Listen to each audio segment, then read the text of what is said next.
Assalamualaikum warahmatullahi wabarakatuh, Sobat Puasa TV. Kembali lagi bersama saya Aziz Ashari, dan tamu kita hari ini adalah orang yang spesial. Beliau adalah Haji Amin, atau lebih dikenal Bapak Haji Artamin.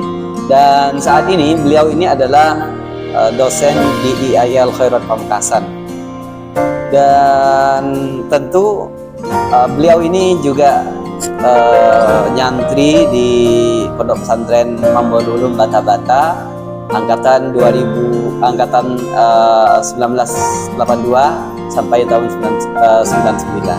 Nah, mungkin sebagian dari senior di alumni Mambaul Ulum Bata-Bata kenal beliau. Assalamualaikum Pak Haji, apa kabar? Waalaikumsalam, saya alhamdulillah Ustaz. Kalau asli Pak Haji di mana?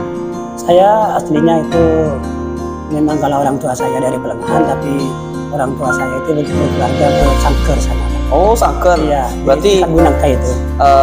Di desa ya? Iya, masuk. Iya, masuk. Nah, pada saat itu mungkin Pesangker adalah daerah yang nggak ada jalannya. Ada jalan mungkin batu-batu ya. Nah, tapi memang nggak ada listrik dulu. Nggak ada listrik.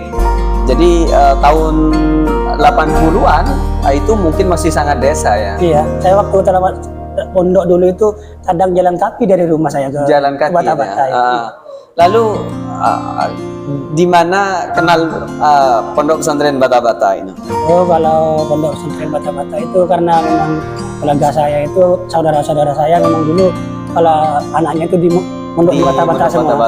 Oh, ya, berarti ikut kakak. Jadi iya. memang biasanya seperti itu, kalau ayahnya, ibunya, kemudian saudara-saudaranya maunya ke Bata-Bata, maka semuanya ikut gitu ke Bata-Bata, dan akhirnya nyantri di Bata-Bata. Sejak kapan? Saya masuk ke Bata-Bata itu keluar SD tahun 1982 langsung saya. Oh, langsung berarti habis SD langsung ke pondok ya? Iya, waktu habis terus setelah kebakaran di Bata-Bata itu saya langsung mondok ke sana. Dan berarti di Bata-Bata itu SMP, SMA, iya, atau aliyah ya? Dari MI-nya dulu, saya MI-nya ikut Bata-Bata, MTS Bata-Bata, MA-nya Bata-Bata, terus S1-nya juga di Bata-Bata. S1-nya juga iya. Di Bata-Bata. Nah, luar biasa. Nah, berapa tahun itu yang ditempuh berarti dari sejak dasar sampai selesai? Berapa tahun di pondok? Ya, di pondok itu dari itu kan, dari tahun 1982 sampai 1999. Berarti sekitar 17 tahun ya? Iya, sekitar itu. Kalau bahasa Maduranya itu curkonceh ya. Orang yang lama. Dan beliau ini adalah santri yang terus mengabdi.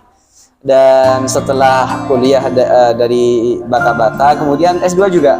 Iya, tapi itu maksud saya sampai 99 itu saya sampai itu hanya keluarganya saja, berkeluarga waktu tahun itu. Tapi tetap saya berada di Bata-Bata. Di Bata-Bata ya. Juga kuliahnya juga melanjutkan setelah itu. Nah, berarti berangkatnya dari Bata-Bata iya, juga. Iya. Nah, ini luar biasa. Saya sambil mengabdi utamanya di kampus ini. Sambil mengabdi di kampus sampai sekarang. Iya. Jadi santri yang terus mengabdi itu adalah beliau. Dan pengalaman menarik ketika sambian ketika nyantri di Bata-Bata. Dulu kan nggak ada kosmos, masak sendiri gitu. Nah, apa yang pengalaman yang masih dikenang lah? Ya, alhamdulillah banyak itu. Yang lebih mendewasakan saya itu memang pengalaman-pengalaman yang ada di pondok itu, karena memang betul ditempa agar manusia itu betul-betul mandiri itu. Contohnya misalnya kalau santri dulu itu kalau masaknya itu hanya satu hari satu malam. Oh, sekali ya? Tidak digital seperti sekarang. Sekarang kan hanya tinggal menyorotkan tangannya langsung keluar nasi. Nah, kalau dulu itu sekolah dulu, setelah itu dibagi tugas. Misalnya jam 12 keluar dibagi tugas, sampai bagian cari kompor, bagian cari kayu, bagian cari penyinduan, macam. Jadi memang dirasakan betul kemandiriannya itu. Jadi sangat berkesan. Bukan hanya cari ilmu waktu itu ya, jadi sambil mandiri betul ya. Dan pada umumnya seperti itu. Iya. Jadi dulu itu kan masih masa-masa yang sulit ya, kayak beras, kayak apa dan semacamnya. Iya. Nah, itu kalau dalam 1 minggu itu makan terus itu, tidak pernah kekurangan berarti? Ya, alhamdulillah kalau makannya kita bisa makan, tapi rata-rata teman-teman yang nyantri itu makannya itu tiap hari malam, satu hari semalam itu hanya satu kali. Satu kali. Biasanya paginya itu kadang beli nonton siang. Ada yang beli kerupuk, minum air bebannya itu. Biasanya gitu. Pokoknya sangat unik lah dulu itu ya. Kenapa kok di santri bisa kerasan padahal makannya hanya satu kali. Terbatas Beda dengan ya. sekarang kan. Air juga ya. Iya. Kadang kalau mandi itu sampai ke gunung. Ke gunung ya. Perjuangannya seperti itu dan itu pengalaman yang menarik itu. Iya betul. Dan kalau santri sekarang itu sudah ada ATM. Iya, serba digital kalau sekarang. Bisa kafe-kafean. Ya, artinya kalau santri sekarang tidak mandi rugi itu. Rugi, karena ya. semuanya fasilitasnya sudah lengkap. Artinya santri sekarang tinggal belajar. Iya. Kalau santri dulu enggak, dia bukan hanya belajar tetapi juga harus masak. Iya, nggak sendiri Masih dulu. mandinya jauh dan Iya. sebagainya. Iya, dan itu pun makannya kadang-kadang sangat ya lapar itu. Lapar. Masa satu hari itu malamannya makan satu kali. Kalau lebih dibahasakan itu dulu itu namanya tirakatnya santri dulu. Iya betul, bisa seperti itu ya. Dan dirasakan ya, berkahnya itu dirasakan. Alhamdulillah setelah terjun ke masyarakat itu tidak kaget lagi saya menghadapi seperti ini. Memang tidak aneh lagi, sudah tidak asing lagi. Tidak asing lagi. Iya, sudah terbiasa.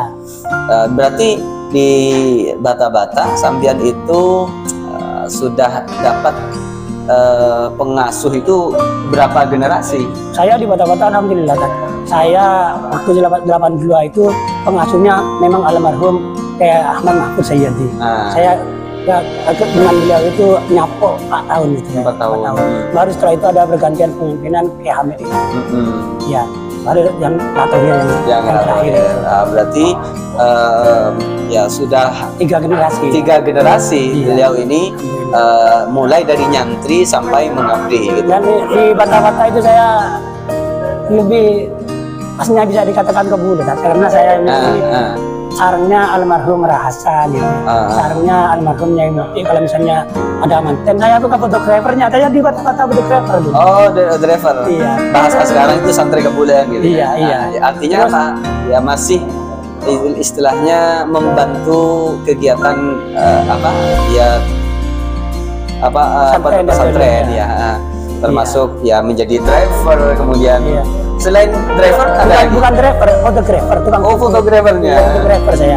Jadi misalnya kalau ada santri baru itu fotonya saya dulu. Oh, gitu ya. Kalau udah manten, Nyai itu bawa saya. Oh, gitu. Jadi saya komunikasi dengan almarhum Hasan sering, dengan Nyai almarhum Nyai Mukti itu sering, dengan Kiai melalui lembaga ini saya. Oh, Sering gitu. sering ajukan tanda tangan misalnya. Oh, gitu. Untuk memfasilitasi daripada itu Kiai kan melalui saya dulu. Iya, betul. Tanda tangan.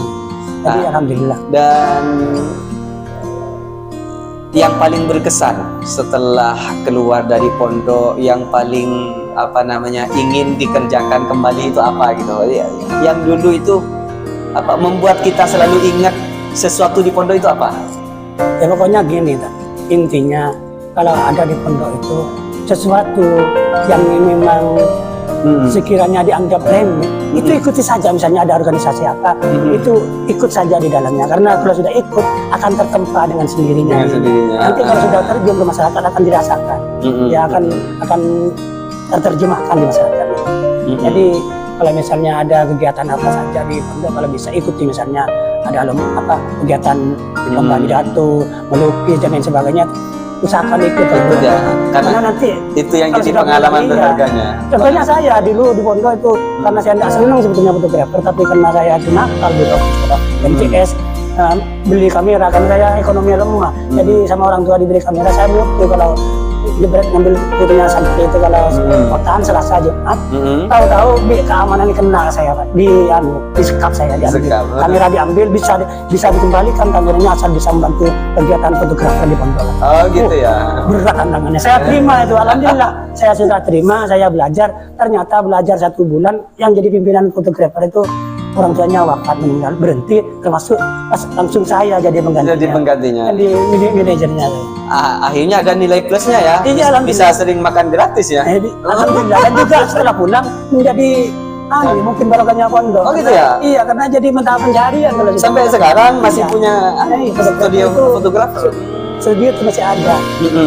Dulu sampai sekarang ya. Iya, dulu almarhumnya itu foto ke studio saya sampai bilang, bilang kan sama kiai almarhum Kiai Hamid itu, bilang begini, ini kak, ini kan berokan pondok iya, alhamdulillah bilang begitu, artinya kalau ada yang di pondok, kerjaan yang di pondok yang sekiranya positif itu kerjakan saja, karena nanti dampaknya kalau sudah pulang gitu. Makanya itu ada istilah itu Pak, menengi pondok itu ngicau jarum, sudah keluar ngicau jarum. Bisa jadi, iya. Tetapi ketika di pondok itu memberikan manfaat sekecil apapun, itu akan tertular ketika keluar pondok itu. Dan memang banyak itu orang yang jaga toko di pondok itu jadi pengusaha setelah keluar. Iya, makanya kalau di pondok sebetulnya miniatur gambaran kehidupan masyarakat. Ya termasuk orang yang suka leha-leha di pondok, ya nanti keluarnya suka leha-leha juga. Bisa jadi, tapi tidak mayoritas itu. Ya, memang itulah bentuk keberkahan yang memang sering dirasakan oleh orang-orang yang ada di pondok itu. Ya kuncinya itu, tetap harus ikhlas kita bekerjanya. Ya. Dengan kamu. Jadi di pondok termasuk juga itu kan kalau dilalui dengan ikhlas apa yang menjadi beban tugasnya, insya Allah itu kan memberikan dampak yang positif gitu. Ya kuncinya itu. Oh berarti Anda itu dalam perkodakan, dalam perfotoan sudah mengalami berbagai fase ya, mulai dari fase apa itu? Dari manual ya kan sampai digital ya. Tapi kalau di pondok digitalnya saya bukan saya. Kalau saya hanya manualnya, tapi kalau sudah manual saya terkenal dulu di Bata itu. Kalau saya fotografer mesti saya itu. Kalau sekarang sudah digital ya? Iya digital. Sudah tapi saya alhamdulillah bisa mengimbangi. Meskipun saya tidak sekolah digital, tidak belajar. Sekarang sudah yang terbaru itu foto itu sudah nggak dicetak, tapi sudah dikirim melalui file drive itu. Iya bisa ya, sudah tersedia. Teknologi canggih sekarang. Berarti selain aktivitasnya sebagai dosen yang bagian dari tugas pengabdiannya sebagai santri yang menjadi dosen di Al Khairat, ikut mengembangkan Al Khairat, juga aktif di dunia usaha, yaitu fotografer ya. Ya tentu bukan beliau sendiri yang kerja, sudah ada karyawan lah, sudah ada, dan itu bagian dari bentuk keberkahan.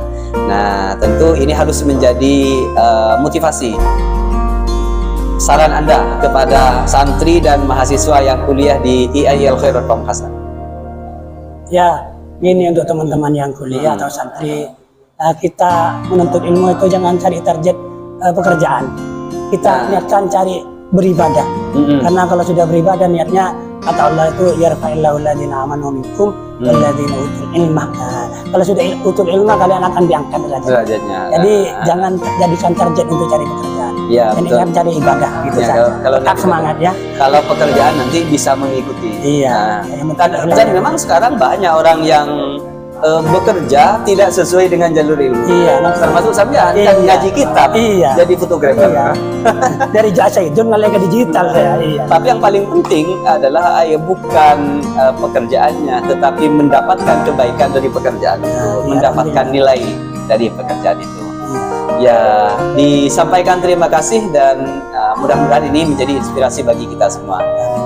Assalamualaikum warahmatullahi wabarakatuh. Waalaikumsalam.